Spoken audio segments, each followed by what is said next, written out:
Hey, this is Warren Redlick. Thank you for watching. Thanks to Paul and P. Burn for being in the comments early, in the chat early. I hope the two new factories will open soon. Why is Germany stalking on the permit to open? The German government is what it is. I don't have great answers for why the German government behaves the way it does. It does what it does. I think the German factory will be open soon, or will be delivering cars soon, as in within the next month or two, if not by the end of this month. P. Burn says, what's the latest on Dojo? Any surprises possible on the 26th? I don't think they're going to tell us about Dojo on the 26th, but it is possible. I think it's a little premature. I don't think Dojo is up and running yet, but we'll see. Just want to mention really quick, the Daily Lie, what you're watching now, I would appreciate anyone who wants to join as a supporter. There is additional content provided for supporters. I make additional videos and do other content for supporters. In particular, I'm going to be talking about Tesla stock today. And Tesla earnings coming up for Wednesday. And when I talk about that, I'm going to talk in particular using spreadsheets. I'm going to use spreadsheets in this video. The spreadsheets are available for supporters of the Daily Lie. It's also available for supporters of Patreon. And it's available for YouTube channel members at the exclusive content level or above. This video is going to air on YouTube later. I'm just running it live on the Daily Live because YouTube censors my live videos. And before I dive deeper on that, I want to mention really quick, to those who have been following me, I have a girlfriend. My girlfriend just moved in, so we're going to sell her condo, which is on the second floor of this building. This is the view out the back, from the back window. So it's a nice view. It's a nice condo. It's a two-bedroom, two-bath condo in Cutler Bay, Florida, which is the southern end of Miami-Dade County, not far from Homestead, south of Miami, basically. I expect to list that unit for around $250,000. I expect to sell it for around $250,000. The way the market's going, which is crazy, but it is. It's a two-bedroom, two-bath, about 800 square feet. Nice, fairly new building. Probably going to sell it for around $250,000 when we list it. If somebody contacts me early before we list it, it saves money for the seller. So we might be able to make a deal for less than $250,000 for the, if somebody contacts me. So wredlick@gmail.com.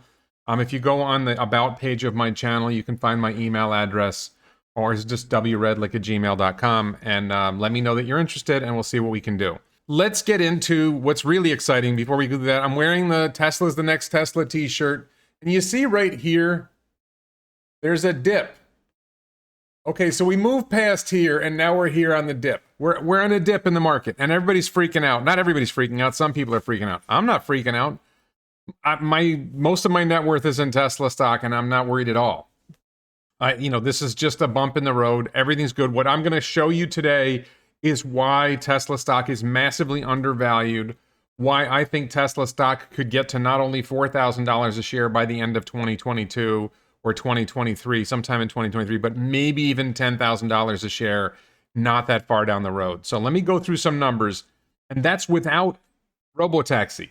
That's without AI training as a service. That's without a lot of things. That's without Tesla, about all the good things that are coming probably a few years further down the road. This is like before we've got the battery day vehicle. This is how crazy this is.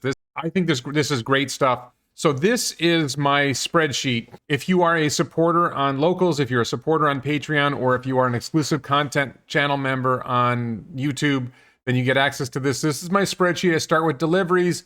The first set here, these are all numbers from 2020 that are all set. These numbers here are all numbers from 2021 through Q3 that are all set. This particular spreadsheet, I've got more spreadsheets coming that look further forward. This is sort of what we're looking at for Q4. So just really quick, we know that in Q4 Tesla sold 308,000 vehicles. And we know that in Q3 it was 241. So this was a big jump. This was a surprisingly large increase in the number of vehicles that Tesla delivered for Q4. And Elon said they were holding back and trying to deliver profitably rather than deliver in volume. So this was a really good number. So then the numbers in red here are my projections for what I think we'll see in terms of these numbers on the Q4 earnings call, the Q4 earnings document, the Q4 earnings call, which is Wednesday this week.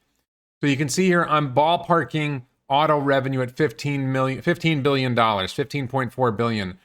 Given the huge jump in vehicles sold, it's reasonable to expect that we're going to see a big jump in auto revenue. I also think what's tricky here is it's hard to gauge what's the average selling price. It's very clear that the mix shifted from Model 3 to an increased number of Model Ys. Model Y costs more than Model 3. Q2 did not have a lot of Model S, Model X sales. There's probably somewhat of an increase in Model S and Model X sales. That also increases the average selling price. So I think this number may actually be conservative at 15.4 billion, but that's the number I came up with. And then I kind of made up for it here by, I gave a bigger jump in total revenue. The jump here was 1.7 billion, and I gave a jump of 2 billion in total revenue, which would mean more sales of Tesla Energy or more sales of Tesla Insurance or something like that. And I'm probably overestimating that number. So my total revenue number, since I'm underestimating auto revenue and overestimating the other revenue, I think the total revenue is in the ballpark of accurate. Now, gross profit on the spreadsheet, I just came up with some multipliers, gross margin multipliers to try to get here. I came up with almost like $4.9 billion in gross profit. EBITDA was around 4.4 billion. I'm not using EBITDA on the rest of the spreadsheets, just this one. Net income to stockholders of $2,400, which works out to earnings per share of $2.14 a share. Now, a lot of people have this number, this $2.14 number. A lot of people have that number higher than I have it. I'm surprised that I'm as conservative as I am. I'm seeing a lot of people with $2.30 a share, $2.50 a share. James Stevenson has the number up like $3 plus a share, but he has a specific accounting reason that Tesla has a loss from the past that they've never accounted for on their books. And when they account for that loss on their books, the profit for the quarter will be up substantially. I don't understand that accounting stuff. It's not something that's going to repeat down the road, so I don't think it's very important for this analysis. But these are some big numbers we're looking for. What is the auto revenue? What is the total revenue? And what is the earnings per share for the quarter? Now, at the far right here, I've got totals for the year 2021. We know this number already, 936,000 cars sold. Auto revenue, if this is assuming, this is adding my made up numbers for Q4 to the numbers we know about for Q1, 2, and 3. So you end up with about $47 billion in auto revenue for Q4, $53.5 billion in total revenue for Q4 for 2021. Sorry. 47 billion in auto revenue and 53.5 billion in total revenue for 2021 total. Before, I was thinking we would see 52 billion, but with the big jump in Q4 numbers, maybe 53.5 billion is about right. 54 billion, some people are more optimistic. I think it's going to be 55 or 56 billion. I think we're going to see really close to 54 billion. And then the gross profit number, 13.6. The interesting thing here is you get down here and you get to earnings per share of $5 a share. $5 a share. And if you use James Stevenson's number, it's going to be more like $6 a share for the year. Some other numbers. I'm going to show you Dave Lee's numbers later. Dave Lee tweeted his numbers, so I'm going to give him credit for it and use his numbers just for comparison to my numbers. But this gets you $5 for the year 2021. We're going to move forward in a minute and look at 2022 and then later 2023. But looking at $5 a share, if you're looking at past price earnings ratio, okay, so Tesla's at $5 a share total earnings for 2021, then price earnings ratio, let's say the stock is at $1,000 a share, which is a rough ballpark of where it is. That's a 200 price earnings ratio. Sounds high, but Tesla's growing really, really fast. The profit numbers in particular are growing really fast. Look at this, $5 in earnings per share versus 63 cents in 2020. You know, that growth rate is insane. And if you look just, let's say it's 250. I'm going with 214. A lot of people say I'm low on this number. Let's say it's 250. If Tesla doesn't grow at all, earnings per share for 2022 should be $10 a share. So you're seeing really rapid growth here. I'm saying, and you're going to see that this number, the total earnings per share for 2022, is going to be a lot more than double that. What you would expect price earnings ratio, if the company's growing at say 200% a year, you would expect a price earnings ratio of around 200. That would justify a $1,000 share price. But when you look at forward PE, when we're thinking about 2022, which is where we're going to go next, that's where it gets really interesting. So let's take a look at that. Mark says, hi Mark, says the Now You Know guys made some great points on Tesla's quote bad service. It will only, okay, so I don't agree with that, Mark. This is a popular notion that Tesla has bad service. And I get annoyed by this claim that Tesla has bad service. Like, I have a Volkswagen Passat still. When I have to take the Volkswagen Passat in for service, the service sucks. Is the service at Tesla worse than the service at other car dealers, or is the service at Tesla not as good as you want it to be? I think people have lost a sense of perspective. And I'll tell you what, I've never had to wait for an oil change with my Tesla Model 3. I've never had to wait for transmission fluid servicing. I've never had to get any muffler servicing on my Model 3. There's a lot of service that you need in a gasoline car that you don't need an EV. And as Tesla improves their manufacturing, you're seeing fewer and fewer service problems. As in, the cars need less service, so the best service is no service, as I think Jerome Guillen put it. If they can make the cars better so they don't need service, then the Tesla service centers aren't important. I think people are getting caught up in the service problem for the wrong reasons. They're just not thinking. If you compare it to regular dealers do not have a great reputation for quality service. And if you compare it to other service places, honestly, a lot of them aren't that great. So, this notion that Tesla service is supposed to be perfect, we all want it to be better, right? We all want it to be better. And I'm not saying it doesn't need to be, but this idea that this is a huge problem is nonsense. They're growing the number of service centers, but most important, they're minimizing the need for service. And I wish people would grasp that. So let's move back to spreadsheets. This is now what we had for Q1, Q2, and Q3 of 2021, and my estimates for Q4. This time I increased earnings per share a little bit to match what other people have been saying. I still think, I think other people still think I'm low at $2.35 a share here.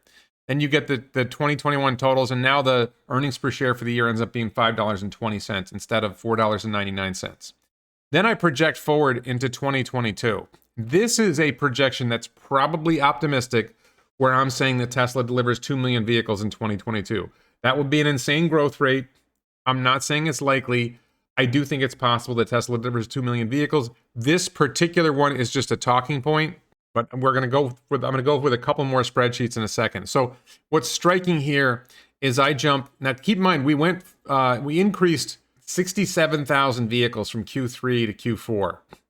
So I only increased 42,000, less than 42,000 to Q1 2022. The rate of growth I have for Q1 is less than the rate of growth from Q3 to Q4, and it's roughly comparable to Q2 to Q3. So I don't think this is crazy, and especially when you consider that we're going to be adding some production and deliveries, probably, from Giga Berlin and Giga Texas, this number might be conservative. Assuming Shanghai continues to grow, Fremont grows at least a little, 350,000 for Q1 might be a little bit soft. And then Q2, what I did here was I said Q2, Q3, and Q4, the numbers jump a lot because Giga Texas and Giga Berlin in this scenario are ramping fast, and Shanghai continues to grow. I have another spreadsheet I'm going to show you in a minute where it doesn't ramp this fast, where you get to 1.7 million instead of 2 million. But working with these numbers just for now, Mitch says, in this depressed market, Tesla is undergoing PE compression, likely will be valued far lower than a 200 price earnings ratio. I'm still holding Tesla. So I'm not going to assume a 200 price earnings ratio going forward, but I do think it's reasonable if Tesla grows. If Tesla's growing at 200% a year, then a 200 price earnings ratio is justified.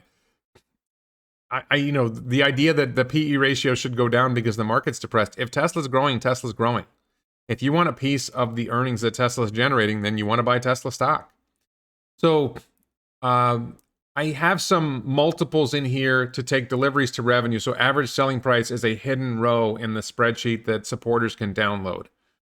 So it's in the ballpark of $50,000, but I have the numbers in here. I think I might have this one slightly more than $50,000, or it might be growing as we go along, because as the mix shifts to more Model Y versus Model 3, I think we're going to see a higher end version of Model Y. We may see Cybertrucks in Q4 that are probably going to be quad motor. They're going to be more expensive, so average selling price may go up. So these numbers are ballparks as usual. We got auto revenue. For the year 2022, we get auto revenue of $105 billion and total revenue of $124 billion. This also ignores what's likely to be a significant increase in Megapack. That increase in Megapack is incorporated in the jump from auto revenue to total revenue, which is a bigger jump now because I'm expecting significant Megapack deliveries to increase revenue and other potential boosts in revenue. I'm really leaving out the potential that others are including, that Tesla FSD's take rate goes up, that the number of people who buy FSD goes up, and that increases revenue a lot more than I'm showing here. Anyway, I have gross margin increasing a bit, and we get to gross profit of 40 billion on total revenue of 124 billion. You get net income to shareholders of 20 billion, and you get for 2022. I'm seeing earnings per share approaching $19, which is a really big jump from $5. Why are earnings going up so much compared to how fast vehicle deliveries are going up? The shift of production, the shift of the mix from Fremont to more efficient factories in Shanghai, Berlin, and Texas means that the cost of production is lower. So you end up with higher margins and you end up with more profit. The shift of particularly Giga Berlin delivering vehicles to Europe makes the cost of delivering vehicles to European customers a lot lower. So Tesla saves money in a bunch of ways through that. You end up with $19 a share. $19 a share at 100 price earnings ratio, you're talking about $1,900 share price. So the $200 PE, the 200 PE that Mitch thought was too high, at 100 PE, this is a $1,900 share price. And I think 100 price earnings ratio is low. You have a company that in this model just grew more than 100%. It just grew its earnings 300%, nearly 400%. Like this is a huge jump in earnings. That's 200, and it's nearly 300%. So the PE ratio here should be like 300 if you're looking at earnings growth. And then you look at Q4 and you say, wait a minute, in Q4, I've got an estimate of $6.73 a share earnings per share in Q4. Well, if you multiply that by 4, you're getting $25, $26 a share in 2023. I'm going to show you a 2023 numbers a little later in this video. So just to give you guys a sense of where this is all going, I see a lot of potential for Tesla stock to go up a lot. Mitch says, hard to fight the poor macro environment. Mr. Market is brutal. So this is the thing. People have this idea that the macro environment is significant. Look, we just had a bad macro environment. The public health crisis that we just had led to a massive drop in car sales, and Tesla went from 500,000 deliveries to 936,000 deliveries. Tesla, very good companies, very strong companies grow through a crisis. If the macro environment tightens, Tesla will grow through it. If interest rates creep up slightly, no one's talking about a massive increase of interest rates. If interest rates creep up slightly, it's not really a big deal for Tesla. If there's inflation, then Tesla cars are going to sell for more money. And yeah, their supply costs will go up, but their sale price will go up. I don't see the macro issues affecting Tesla because Tesla is growing so fast and doing so well. So, I mean, in the short term, okay, there's some concerns about international relations. I don't know why people are worried that, Russia, Ukraine, how somehow that affects Tesla stock price. It's nonsense. Tesla doesn't sell a lot of cars in Russia, doesn't sell a lot of cars in the Ukraine. I don't see where this has an impact on Tesla stock. This is just people looking for excuses to bash the stock. The proposed interest rate changes are trivial. You're going to invest in a bond paying 1% over a company that's growing at 200 or 300%. These are not sensible decision making. This is Wall Street nonsense. That's just my take on it. Take it for what you will. Okay, so let's move to a more pessimistic version of this spreadsheet. And again, the spreadsheets are available. You can download them in Excel format if you are a supporter on the Locals platform. If you're a supporter on Patreon, or if you're a YouTube channel member at the exclusive content level or above, they're on a Google Drive, and I included a link for anybody who is a supporter so they can get it, they can download it, they can play with these numbers themselves. Remember, there are hidden rows. You got to unhide the rows if you want to mess with those. I left them hidden. I probably shouldn't have left them hidden in what I uploaded, and if anybody has a problem with them, let me know. So this is a different version here where I've got a total number of deliveries only 1.7 million instead of 2 million. Here, we still got the big jump in Q1, but Q2, Q3, and Q4 only increased by 50,000 a quarter, which again, I think is a small increase. We went up over 67, we went 67,000 units up from Q3 to Q4. We got 2 new factories ramping. I think this is really pessimistic, but I see a lot of people with numbers like this. Dave Lee, I'm going to show you Dave Lee's numbers later. He's got fewer deliveries than this. If Berlin and Texas are ramping, and Shanghai is growing, and Fremont is growing, these numbers should be higher. But even at 1.7 million, this is the key point. We can go through all these numbers, but this is the key point. Even at 1.7 million deliveries, with basic reasonable numbers everywhere else, the same number, we still get $15 a share. $15 a share, 100 price earnings ratio, you're at $1,500 or $1,574 a share.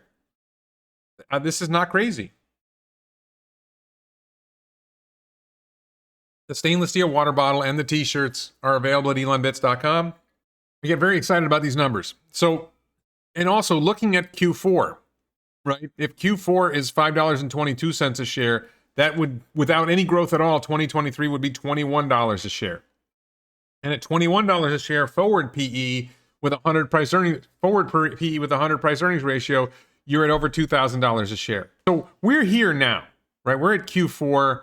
We're coming up with something like $2.14 a share. Again, this is starting with that conservative $2.14 a share instead of the $2.30 a share that, or $2.50 a share that other people are talking about. These numbers would be a little higher if this number was $2.30. When you look at these numbers and you say, wait a minute, $21 a share, you can see where it's going. So this, again, this is a what I consider a conservative estimate. I want to say this is my bear case. I could see the numbers being lower than this if there's some major economic problems, if there's some major supply chain problems, but I think Tesla's mostly worked those issues out. I mean, and I should also say, if they start delivering Cybertruck in Q4, again, this number is going to be significantly higher. I think this is really pessimistic. And you still get $15 a share for the year. And at $15 a share times 100 price earnings ratio, which is low, right? Because you look at the growth. You didn't double. You tripled in a year. You've got a 200% growth rate. You should have a PE ratio of 200.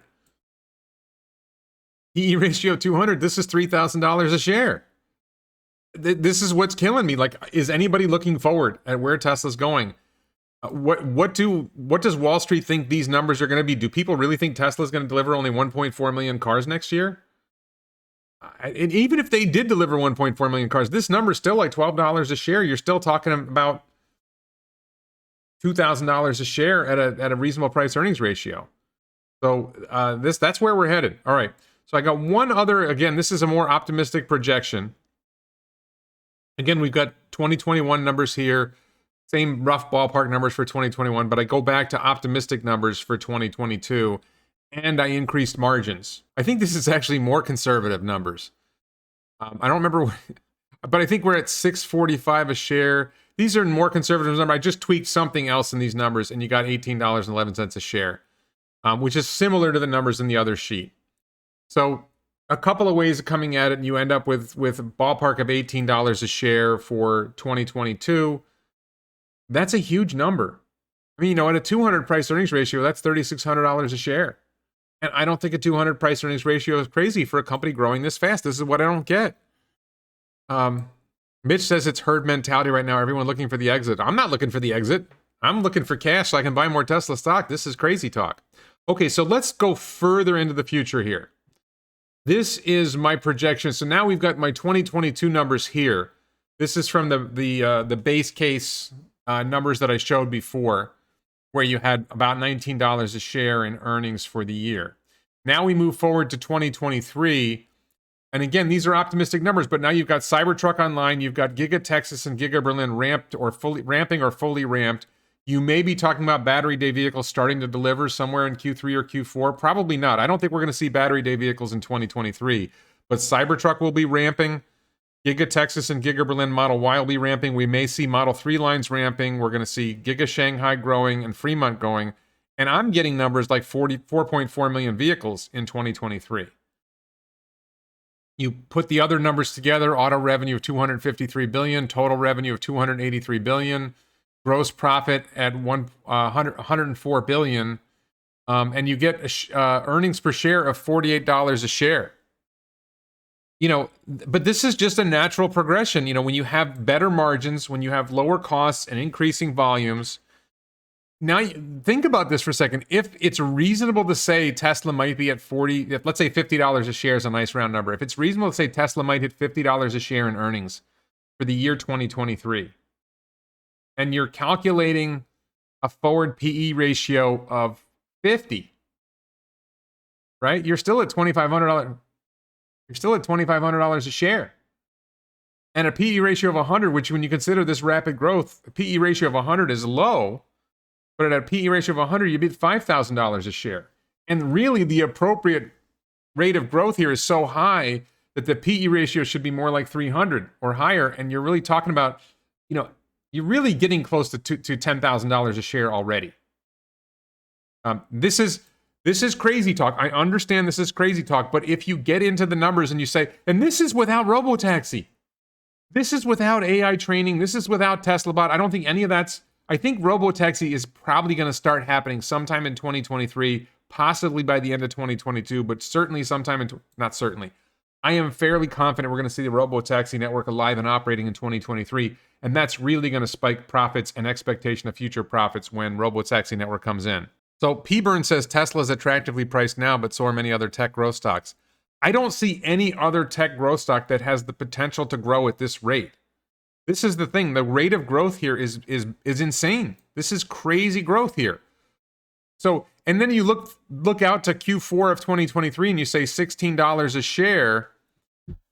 Well, 16 times 4 would be $64 a share in earnings for 2024. So with no growth in 2024, you'd be looking at $64 a share. And with any reasonable growth, you might be looking at $80 a share or more in 2024.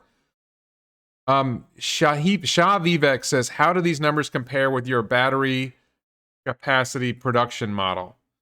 So I haven't redone I'm actually waiting for this investor call, this earnings call, to relook at my battery revenue model, because we haven't, and I'm concerned that we may not get answers that would help me shape that model. I don't think this model is this is not intended to be the same model as the battery revenue model, and I haven't tried to line it up with a battery revenue model. The battery revenue model focuses more on revenue. This model focuses more on earnings per share. I haven't tried to connect the dots between those two yet. I may try to do that. Mitch says, even Amazon is down $600 from about 18 months ago. Amazon is not growing. That's the problem. Amazon is not seeing significant growth. Merch at elanbits.com. And Amazon's my second largest individual stock holding.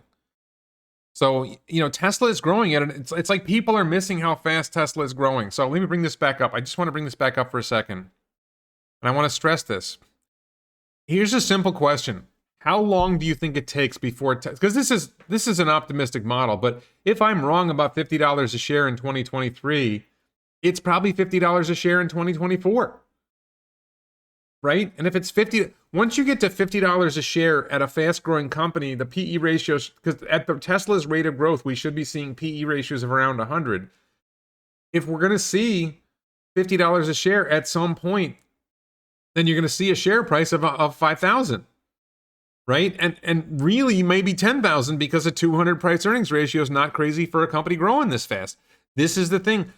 At some point, as Tesla continues to demonstrate, if I'm correct, and I think I'm correct, as Tesla continues to demonstrate rapid growth, like when Zach Kirkhorn talks about 50% growth a year, he's talking about revenue growth. He's not talking about profit growth.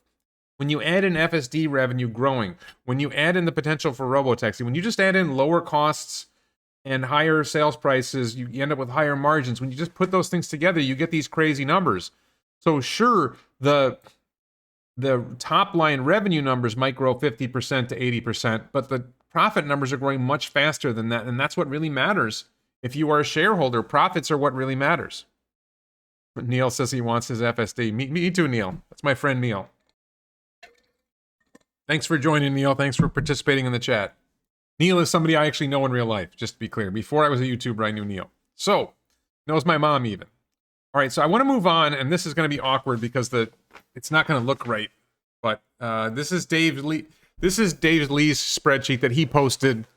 Dave Lee posted this spreadsheet on Twitter today, and I just want to use his numbers. So he's got Q4 here in this column with the 308,000, and his automotive revenue is similar to mine.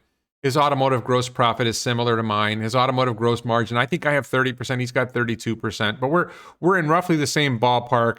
His total revenues are a bigger jump than my total revenue jump, because mine is 2 billion and his is 1 billion, but it's roughly, again, these numbers are roughly similar. But he ends up with earnings per share of $2.82. And I honestly not sure how he pulled that off.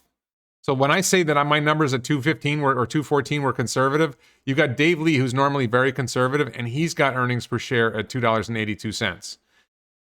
And then for the year of 2022, and he goes out to 2022, you can see Dave gets similar numbers to me, $15 a share earnings per share.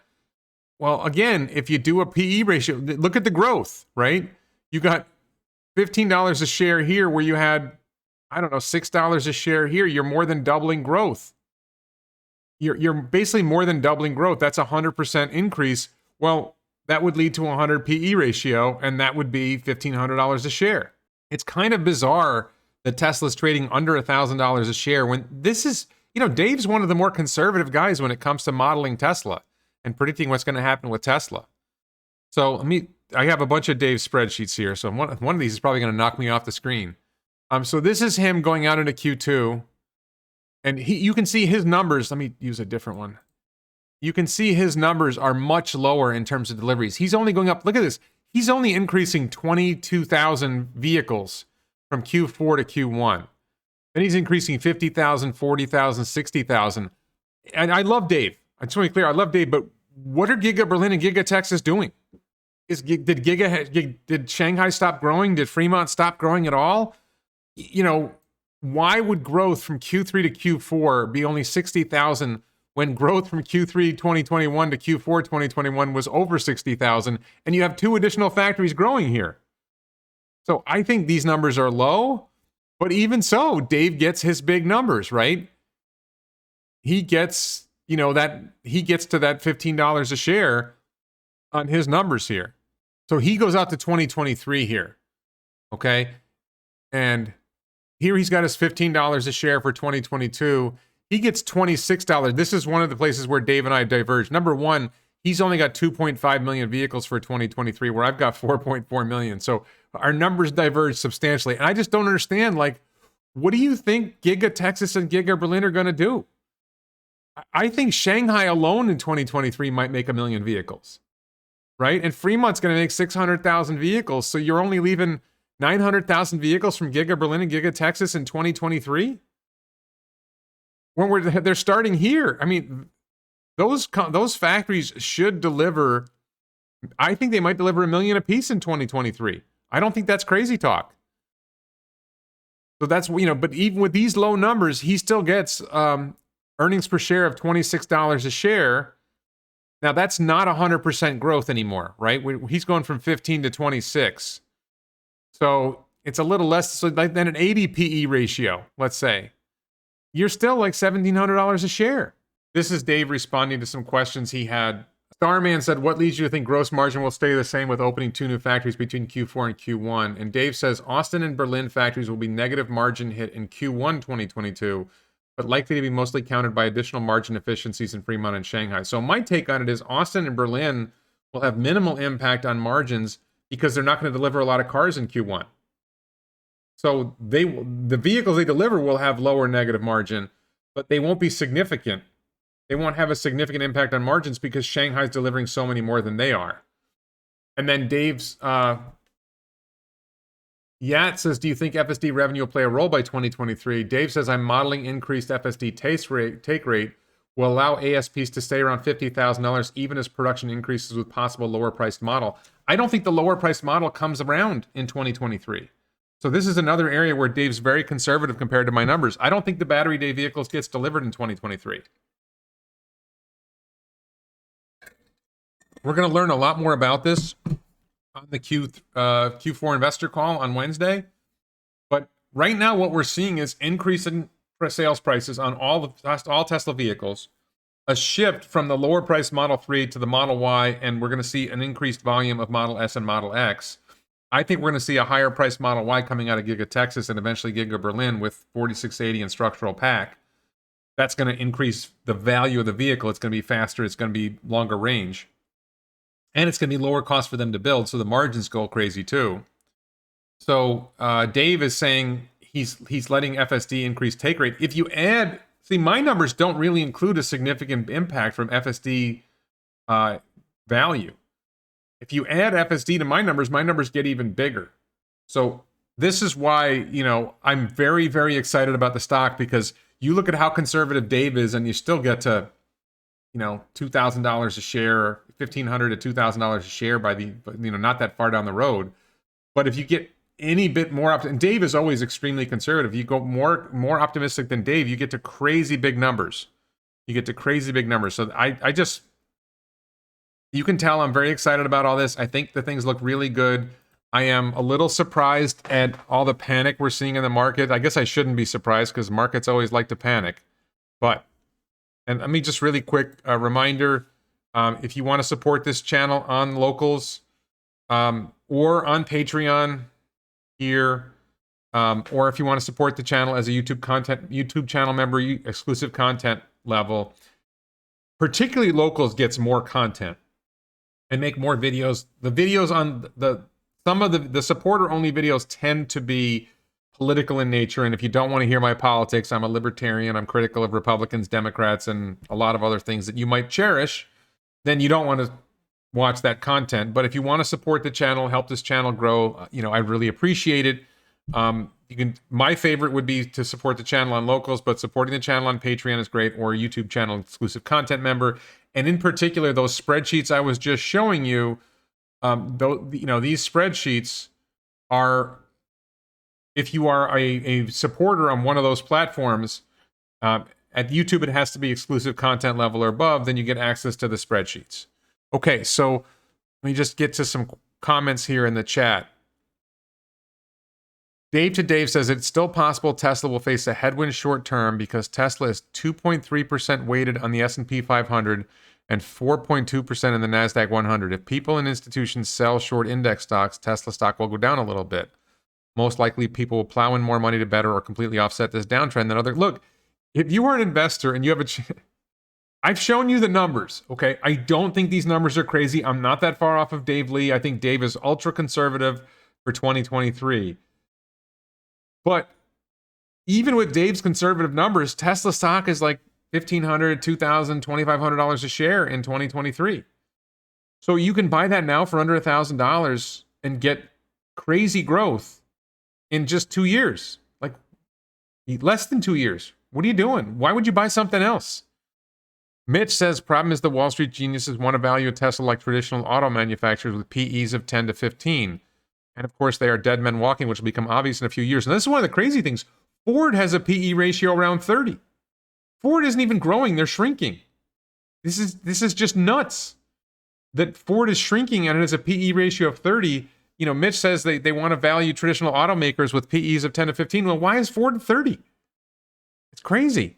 Adam says as deliveries grow, operating expenses grow slower than revenues, increasing operating margins, operating leverage. This increased profits faster than deliveries and revenues. And that's what I showed in my spreadsheet. Yes, there's a lot of reasons why Tesla's costs are going down while the sales price is going up. Also, Tesla's fixed costs, there's some costs of operating the business that don't increase at scale with the growth of the business.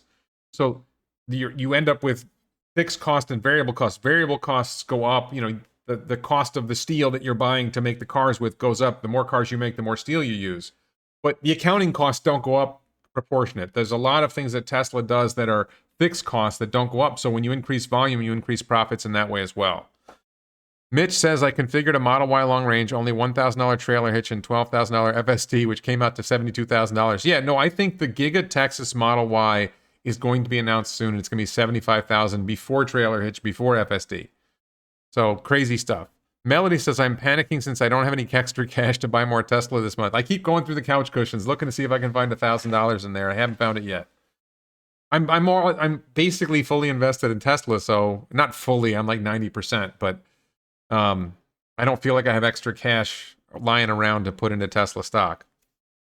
Victor Block says, one guarantee, markets will always panic and the idiots will bail. By the way, margin buying is way up, so there'll be more pain.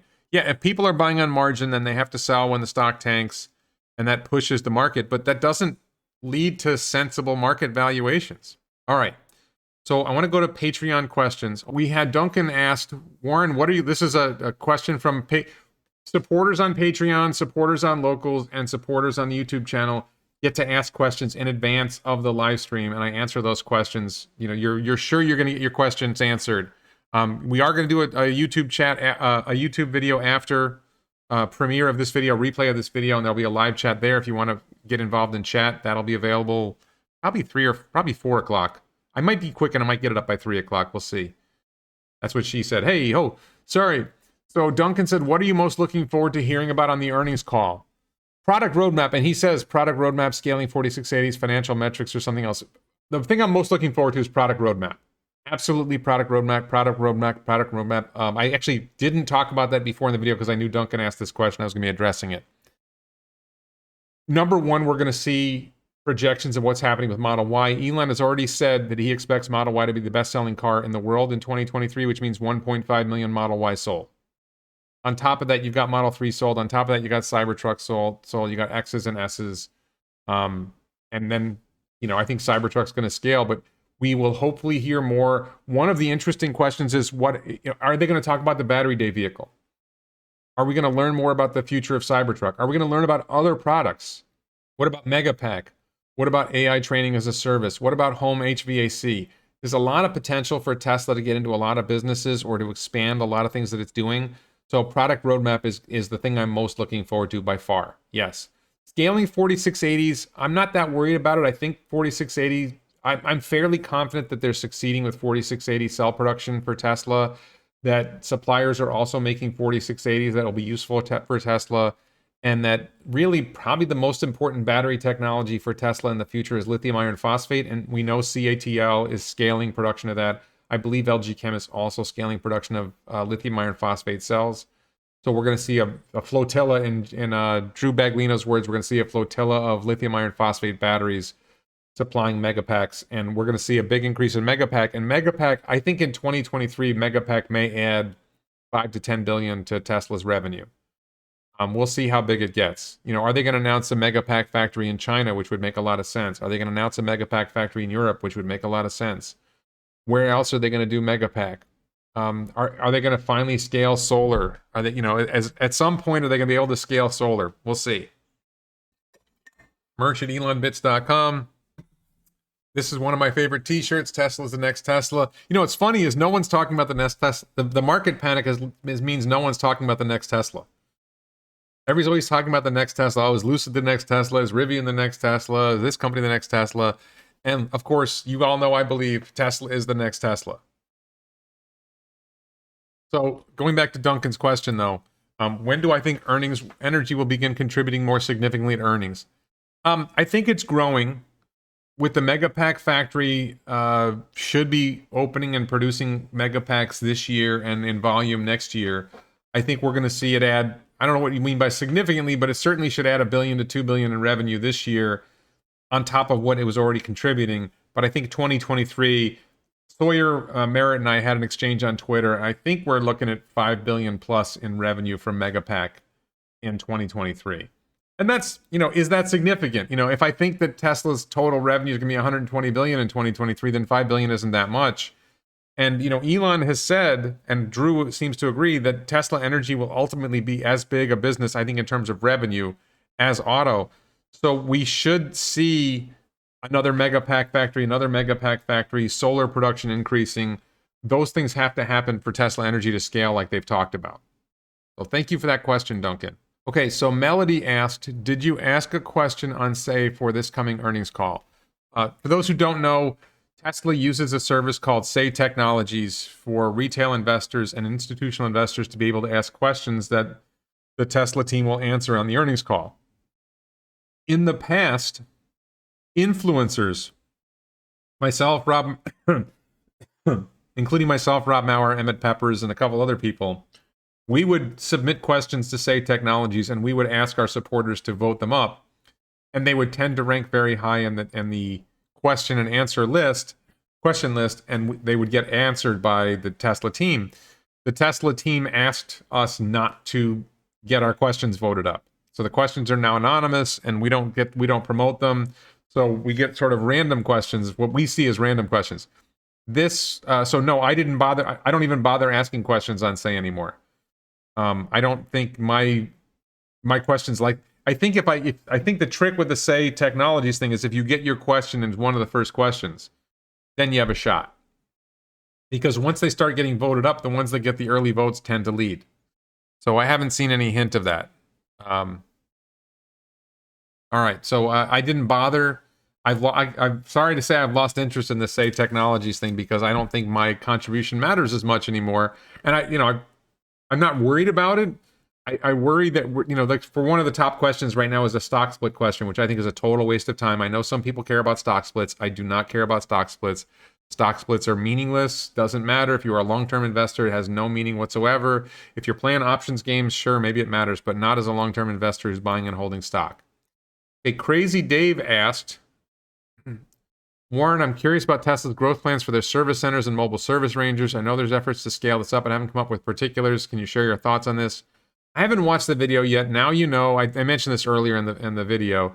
Now you know did a video where they, by the way, if you have questions for the chat, please ask them now because we're coming up on an hour, and I'll go longer than an hour if I have more questions, but if I don't have more questions, I'll wrap it up. Trying to think there's something else I might want to talk about, but I kind of already addressed this. I think that people are overblowing the service issue. Other automakers have crappy service. I don't think Tesla's service is any worse, and Tesla vehicles need less service than other vehicles because they don't need oil changes, they don't need transmission fluid, a lot of problems. They don't need mufflers. A lot of problems that are common with internal combustion engine vehicles aren't problems with Teslas, so Teslas need less service. And there's this myth that there's a service problem, which isn't true.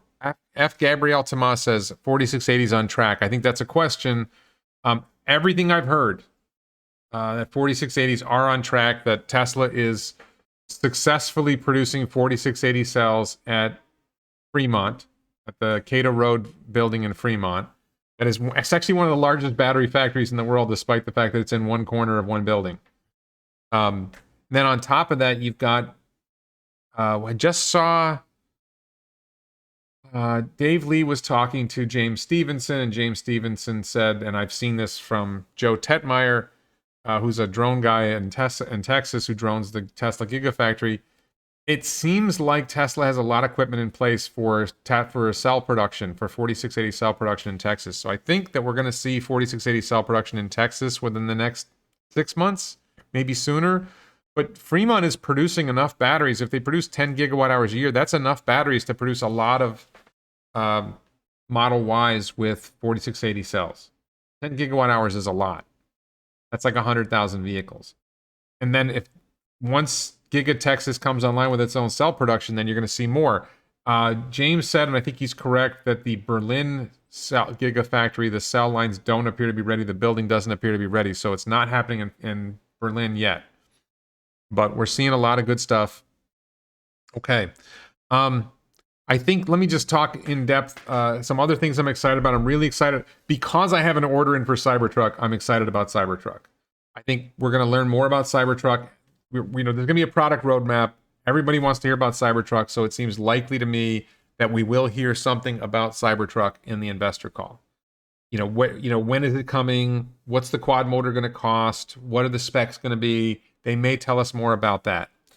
I also think it's very likely, or it's somewhat likely, I should say, that Tesla is very soon, and possibly on the earnings call, going to announce that you can order a Model Y from Giga Texas with 4680 and structural pack. Or that there's a new higher end Model Y that's available that will be higher performance and longer range. And whether they specifically say 4680 and structural pack, I think they will. And that's going to spike orders. I mean, there's going to be more orders for that. It may shift some orders that are for existing vehicles, but there's such a backlog. I think that's going to be big. I'm hoping we hear something about the Battery Day vehicle, what people call the Model 2, which they've told us it's not going to be called the Model 2, but the Battery Day vehicle, I think we're overdue to hear something about it. It should be part of the product roadmap. My gut hunch is we're not going to see Battery Day vehicle on the roads until 2024. I think they're gonna have to do new production facilities. It may be that they're planning to make Battery Day vehicle inside Giga Texas already and inside Giga Berlin. Maybe they're gonna build a new factory in Shanghai for Battery Day vehicle. So those are things. And then residential HVAC. Elon has talked about residential heating, ventilation, air conditioning with the heat pump that's going in the Model Y. It doesn't seem like the it would be that difficult to scale production of that heat pump. So as long as you're doubling it, why not 10x it and sell HVAC? So we'll see. Neil says, I love my 2021 Model 3, and I've convinced my wife that a Model Y should be your next SUV. Cybertruck on order. Can you tell I'm long on Tesla? Yes, Neil, I'm pleased to see you're long on Tesla. I'm also long on Tesla. Long means we have a lot of stock and we're holding it. As opposed to people who short, figuring the stock's going to go down. We think the stock's going to go up. We think the company's going up. So coming up this week, I'm hoping to put out a video. Number one, Wednesday is going to be a big day. I'm probably going to live stream on YouTube. First live stream on YouTube in a while. Hopefully YouTube doesn't demonetize me. I'm going to live stream after the earnings call to talk about the big news that we learned. I'm expecting we're going to get big news on the earnings call. Hopefully it won't be depressing, and I'm probably going to live stream. So that's probably, we're looking at like 6:30 East Coast time, Miami time, New York time. I'm expecting to do a live stream then. I have a couple of videos that I'm working on. One video is Lex Friedman interviewed Elon, and I have a lot of material from that I want to piece together to talk about some other things about the future of Tesla and the future of SpaceX. Then there's this YouTuber named Common Sense Skeptic who I had a brief exchange with that I was hoping to do a live interview with, and it appears he's not willing to do that. So I'm probably going to make a video tearing apart Common Sense Skeptic. A lot of people have asked me to tear apart Common Sense Skeptic, so it's coming. Probably going to focus on the Boring Company because it's one of the dumbest criticisms I've seen from Elon haters is the criticisms of Boring Company tunnels. So that's probably coming soon. And then I have somebody did a charging test with a Lucid with a Tesla to compare it to Tom Maloney's charging loss demonstration of the Lucid Air, and he found that he didn't see the same charging losses on a Tesla that Lucid was seeing on their charging. So that Tom Maloney theorized that Lucid's seeing on. I don't think they're having charging losses. I think they have a bigger battery pack than they're admitting. We're going to find that out eventually. We'll see. So we're about 55 minutes in. I think it's a good time to wrap up. Please check out the t-shirts. Tesla's the next Tesla, Tesla Air, Cybertruck t-shirt, the Elon stainless steel water bottle. There's also a Tesla TSLA water bottle on elonbits.com. Hold on just to see if there's any other questions. And please support this channel on Patreon. Support the channel on Patreon. Support the channel on local. Support the channel on YouTube. If you want to see this again, please check out. Should be ready to go with this video on YouTube soon, like a couple hours. Thanks very much for watching.